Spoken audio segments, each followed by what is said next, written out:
اخلاق مصطفیٰ میرے آقا تاجدار مدینہ امام الانبیاء احمد مجتبی محمد مصطفیٰ صلی اللہ تعالی علیہ وسلم کا اخلاق کریمہ کیسا تھا، آپ کا خلق کیسا تھا؟ تیرے خلق کو حق نے عظیم کہا، تیرے خلق کو حق نے عظیم کہا، تیرے خلق کو حق نے جمیل کہا۔ اے شاہ بتہا تیرے خلق کو، تیرے اخلاق کو حق نے خوبصورت کہا۔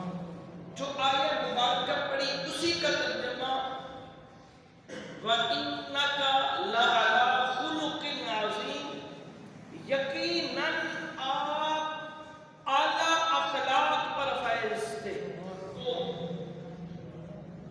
حضور صلی اللہ تعالی علیہ وآلہ وسلم سے پوچھا گیا، یا رسول اللہ صلی اللہ تعالی علیہ وسلم یہ بتاؤ سب سے زیادہ لوگ جنت میں کون سے والے جائیں گے؟ سب سے زیادہ لوگ جنت میں کس عمل کی وجہ سے جائیں گے؟ کون سا ایسا عمل ہوگا جس کی وجہ سے لوگ جنت میں جائیں گے؟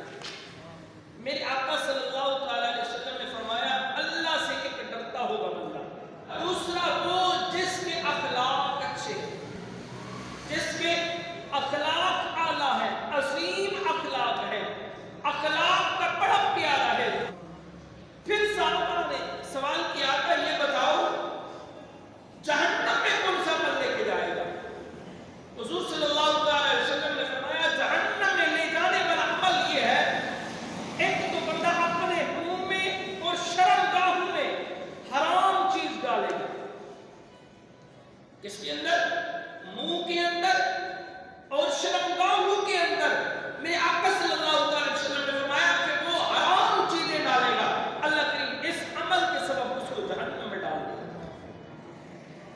پھر آقا صلی اللہ علیہ وسلم نے فرمایا کہ قیامت کے دن میرے قریب، میری مجلس کے قریب سب سے زیادہ قریب وہ شخص ہوگا جو مجھے محبوب بھی ہوگا، اس کے اخلاق اچھے ہوں گے۔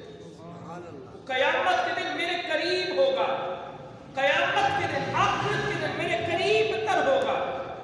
اور حضور علیہ السلام نے فرمایا میرے دور، مجھ سے دور اور میری مجلس سے دور وہ شخص ہوگا جو متکبر ہوگا، جو تکبر کرنے والا ہوگا، جو اکڑیل ہوگا، اترانے والا، تکبر کرنے والا۔ حضور علیہ السلام نے فرمایا وہ میرے سے بھی اور میری مجلس سے بھی دور ہوگا۔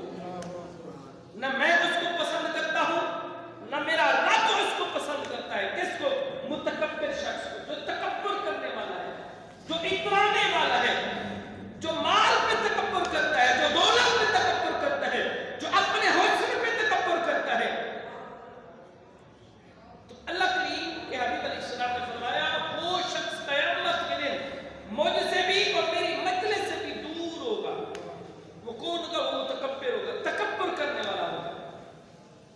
پھر حضور علیہ السلام نے فرمایا کہ اخلاق کتنی اچھی نیکی ہے، نیکی اخلاق کے حوالے سے کتنی اچھی ہے، اور گناہ وہ ہے جو بندہ گناہ کرتا ہے پھر اٹکا رہتا ہے دل کے اندر، میں نے گناہ کیا ہے، کہیں لوگوں کو اس کی اطلاع نہ ہو جائے، خبر نہ ہو جائے۔ حضرت انس رضی اللہ تعالی عنہ آپ فرماتے ہیں میں چھوٹا تھا تو آقا صلی اللہ علیہ وسلم کی خدمت میں نے 20 سال لگائے، لیکن جب بھی میں نے کوئی کام کیا، جو بھی کام کرتا، لیکن 20 سال کے اندر میرے آقا صلی اللہ علیہ وسلم مجھے یہ نہیں کہا کہ یہ تو کیوں کام کر رہا ہے۔ میرے آقا نے کبھی مجھ کو ٹوکا نہیں۔ 20 سال کے اندر میں آقا کی خدمت میں رہا، اور اگر کوئی کام چھوڑ دیتا تو کبھی میرے آقا نے مجھ سے یہ نہیں پوچھا اے انس تو نے یہ کام کیوں ترک کر دیا، کیوں چھوڑ دیا ہے، کبھی بھی حضور علیہ السلام نے یہ نہیں پوچھا۔ تو یہ میرے آقا کا اخلاق حسنہ تھا، اخلاق کریمہ تھا۔ پھر حضرت انس فرماتے ہیں ریشم بھی کم ریشمی ہوتا ہے، حسین بھی کم ہوتا ہے